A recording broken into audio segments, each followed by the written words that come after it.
तो चलिए शुरू करते हैं आज का वीडियो। आज के वीडियो का टाइटल है सोनम।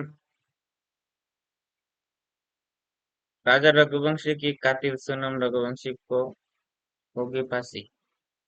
तो चलिए शुरू करते हैं। वीडियो अच्छा लगा तो वीडियो को लाइक शेयर सब्सक्राइब कर देना और कमेंट कर देना ये सही किया है या गलत हुआ।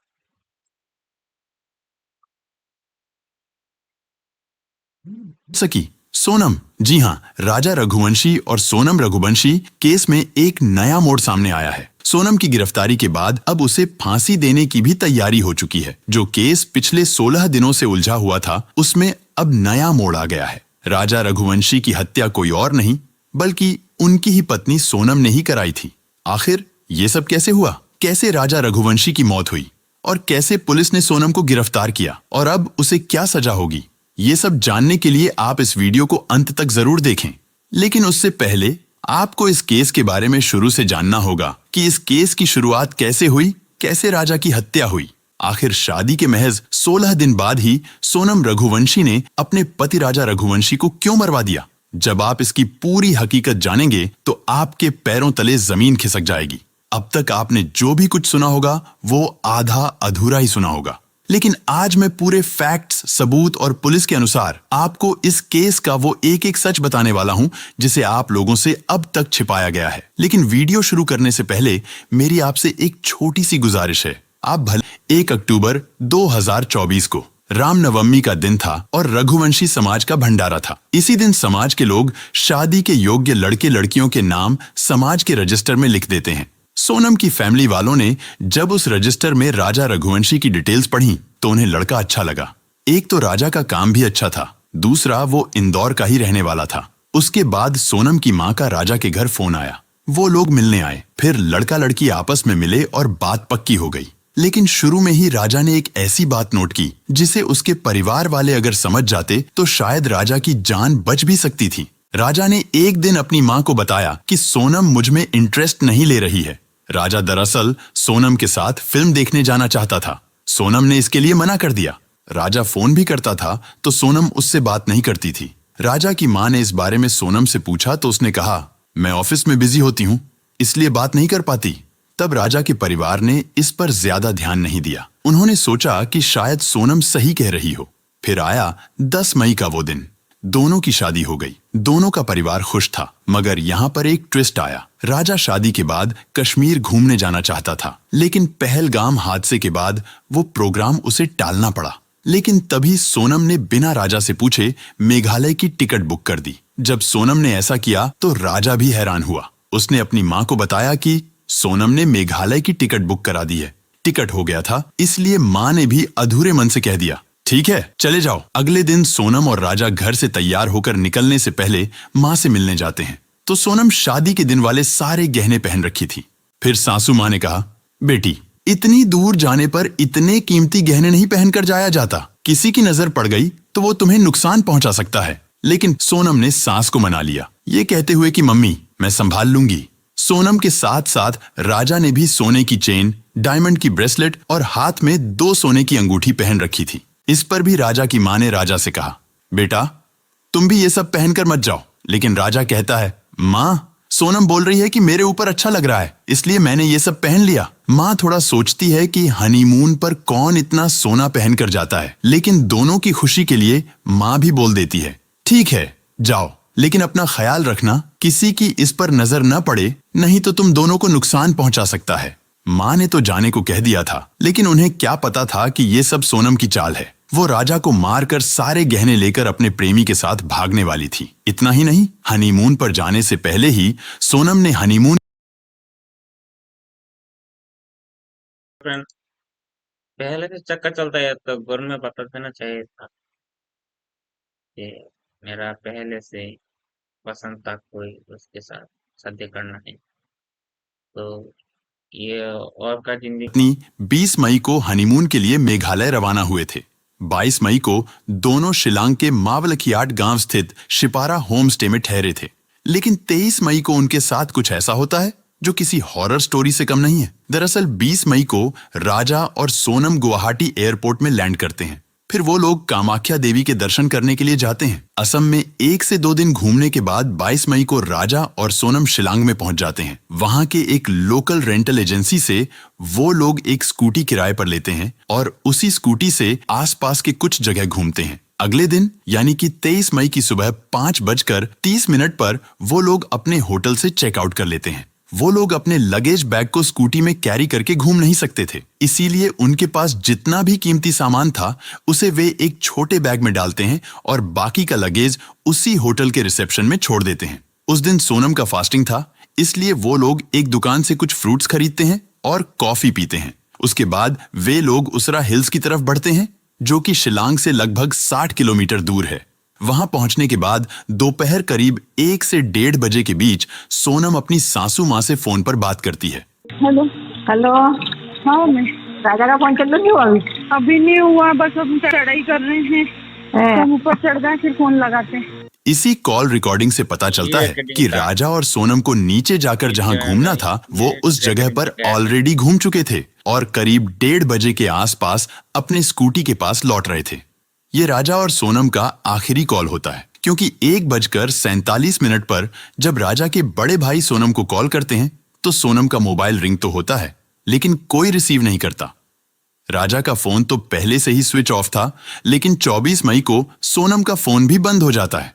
अब यह क्लियर हो जाता है कि 1:20 से लेकर 1:47 के बीच ही कुछ अनहोनी हुई थी। राजा के बड़े भाई विपिन तुरंत शिलांग पहुंचते हैं। जब वे होटल पहुंचते हैं तो वहां पता चलता है कि राजा और सोनम 23 मई की सुबह 5:30 पर चेकआउट कर चुके थे और उनका लगेज अभी तक वहीं रखा हुआ है। तब से इस बैग को कोई लेने नहीं आया। ये सुनते ही विपिन को यकीन हो जाता है कि कुछ न कुछ तो अनहोनी हुई है, जरूर दोनों किसी मुसीबत में हैं। राजा और सोनम का घर वालों से बात हुए 1 दिन से ज्यादा हो चुका था। ऊपर से पूरा नॉर्थ ईस्ट भारी बारिश की चपेट में था। कई जगह बाढ़ और लैंडस्लाइड की वजह से रेड अलर्ट लगा हुआ था। ऐसे में समय रहते खोजबीन नहीं होती तो उनका मिलना मुश्किल हो जाता। इसलिए राजा के बड़े भाई विपिन ईस्ट खासी हिल्स पुलिस को इन्फॉर्म करते हैं, लेकिन खराब मौसम की वजह से पुलिस भी ज्यादा कुछ नहीं कर पाती। इसलिए खुद ही राजा के फैमिली वाले राजा और सोनम को ढूंढना शुरू कर देते हैं। राजा और सोनम ने अपने ट्रिप की कई फोटो और वीडियो अपने परिवार को भेजे थे। इन्हीं में से एक फोटो में पीछे एक पोस्टर दिखता है, जिसकी मदद से वे उस स्कूटी वाले तक पहुंचते हैं जिससे राजा ने स्कूटी किराए पर ली थी। वो बताता है कि उस स्कूटी में जीपीएस ट्रैकर लगा है, जिससे उसकी लोकेशन पता चल जाती है। जब लोग वहां पहुंचते हैं तो पाते हैं कि स्कूटी एकदम ठीक तरीके से पार्क की गई है, चाबी अभी भी उसमें लगी है, जो अजीब बात है। लेकिन स्कूटी के साथ जो हेलमेट दिया गया था वो भी गायब था। अब भी पुलिस इस केस को उतनी गंभीरता से नहीं ले रही थी, लेकिन जब मध्य प्रदेश के मुख्यमंत्री और सांसद इस केस में दिलचस्पी दिखाते हैं तब जाकर सर्च ऑपरेशन तेज होता है। लेकिन खराब मौसम की वजह से रेस्क्यू करना मुश्किल हो जाता है। मगर ऐसे हालात में भी वहां के लोकल लोग राजा और सोनम को ढूंढने में आगे आते हैं। करीब 50 रेस्क्यू टीम बनाई जाती हैं, जिनमें लोकल्स, पुलिस, एसडीआरएफ, एनडीआरएफ और एनजीओ के लोग मिलकर सर्च ऑपरेशन शुरू कर देते हैं। जहां ये लोग नहीं पहुंच पा रहे थे वहां ड्रोन और हेलीकॉप्टर की मदद से सर्च ऑपरेशन चलता है, लेकिन लगातार बारिश की वजह से काम बहुत मुश्किल हो जाता है। बारिश लगातार हो रही थी, जिसके चलते काफी दिक्कतें हो रही थीं। 2 जून को यानी कि लापता होने के 10 दिन बाद जहां स्कूटी मिली थी वहां से 25 किलोमीटर दूर एक बॉडी मिलती है। हाथ में एक टैटू बना हुआ था और उसमें राजा लिखा हुआ था। जब पुलिस वाले विपिन को ये बॉडी दिखाते हैं तो विपिन उसे पहचान लेते हैं कि ये तो उनके ही भाई की बॉडी है। सबका जो डर था वो सच हो जाता है।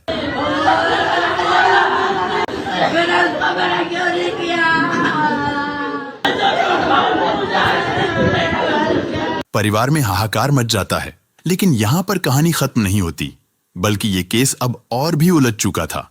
राजा के परिवार वालों ने बताया कि जब वह घर से निकले थे तो उनके गले में सोने की चेन थी, हाथ में 2 वेडिंग रिंग्स और एक डायमंड ब्रेसलेट भी पहना हुआ था, जिसकी कीमत करीब 10 लाख रुपए थी। लेकिन पुलिस को अब तक जो चीजें मिली थीं, उनमें एक सफेद रंग की महिला की शर्ट, एक पेंटोप्राजोल टैबलेट, वीवो का टूटा हुआ मोबाइल और राजा की स्मार्ट वॉच शामिल है।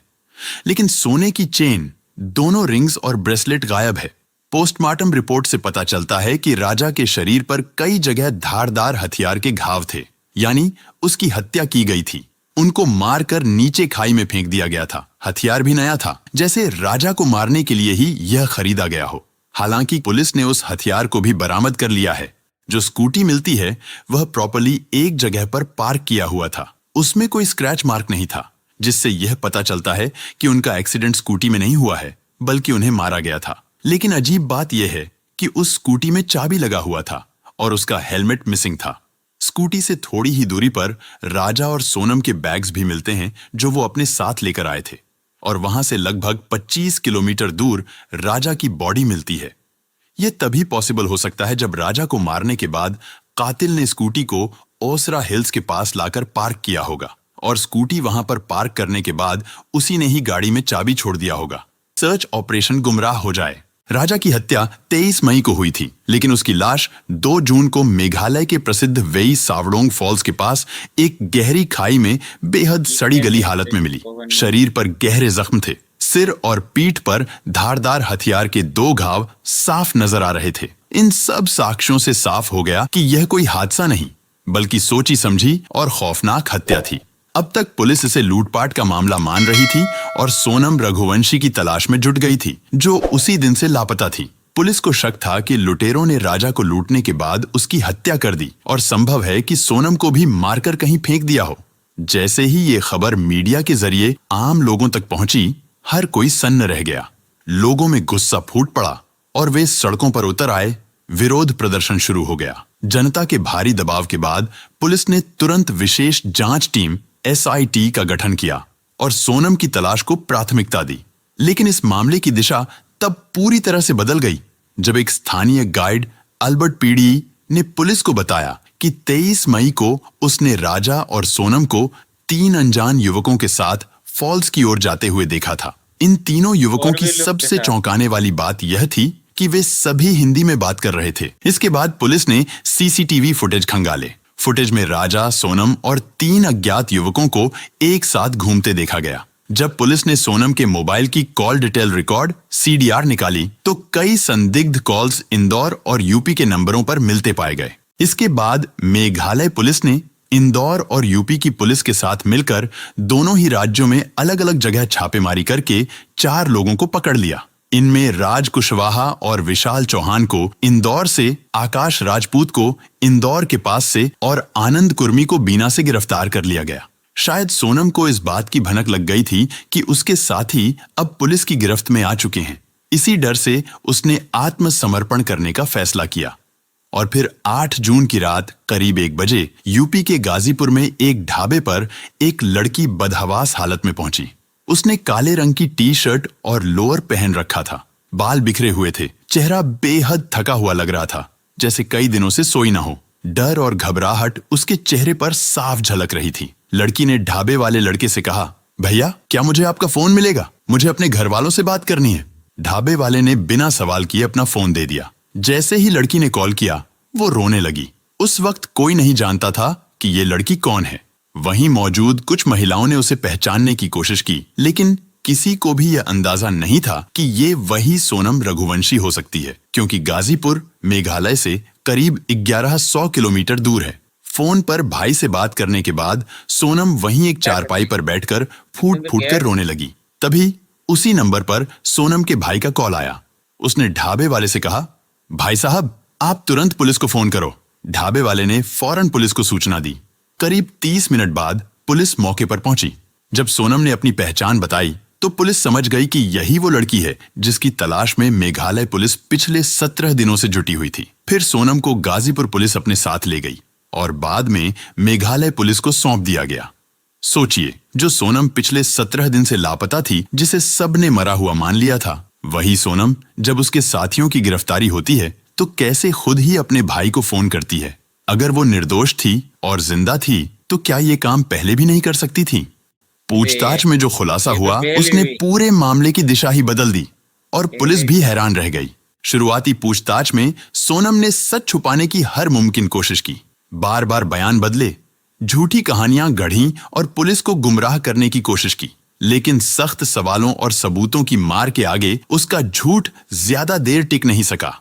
धीरे धीरे परतें खुलने लगीं और सच खुद ब खुद बाहर आने लगा। सोनम रघुवंशी ने जो कहानी पुलिस के सामने बयां की, वह किसी थ्रिलर फिल्म से कम नहीं थी। शुरू में डरी और कमजोर दिखने वाली सोनम की चुप्पी तब टूटी जब मेघालय पुलिस ने उसे रिमांड में लेकर गहराई से पूछताछ की। जांच अधिकारियों के अनुसार सोनम ने जिस सच्चाई को कबूला, उसने इस केस की हर परत को खोलकर रख दिया। सोनम ने स्वीकार किया कि उसका अपने पति राजा रघुवंशी से रिश्ता महज एक सामाजिक बंधन बनकर रह गया था। शादी के बाद भी वह लगातार अपने प्रेमी राज कुशवाहा के संपर्क में थी। सोनम और राज के बीच शारीरिक और मानसिक रूप से गहरा रिश्ता था और दोनों भाई तो शादी नहीं कर। राजा की जिंदगी से स्थायी रूप से छुटकारा मिल जाए। पुलिस को दिए बयान में सोनम ने कहा कि उन्होंने मिलकर हत्या की पूरी योजना तैयार की थी। इसके तहत राज कुशवाहा ने अपने 3 दोस्तों विशाल सिंह चौहान, आकाश राजपूत और आनंद सिंह कुर्मी को साथ जोड़ा। योजना के मुताबिक सोनम और राजा को मेघालय ट्रिप पर भेजा गया ताकि घटना दुर्घटना जैसी लगे और शक ना हो। 23 मई को जब वे सावडोंग फॉल्स के पास ट्रेकिंग के लिए निकले तो सोनम ने राजा को एक ऐसे रास्ते पर ले जाने में मदद की जहां पहले से छिपे तीनों हमलावर मौजूद थे। राजा पर अचानक धारदार हथियार से हमला किया गया और उसे खाई में धकेल दिया गया। सोनम ने बताया कि वह सब कुछ जानते हुए भी वहीं से वापस लौट गई और फिर फरार हो गई। पूछताछ में सोनम ने साफ कहा कि इस पूरी हत्या के पीछे उसकी मंशा राजा से छुटकारा पाकर राज कुशवाहा के साथ जिंदगी शुरू करने की थी। उसने इस साजिश के लिए आर्थिक मदद भी की, कॉल्स और मीटिंग्स के जरिए हत्यारों को निर्देश भी दिए।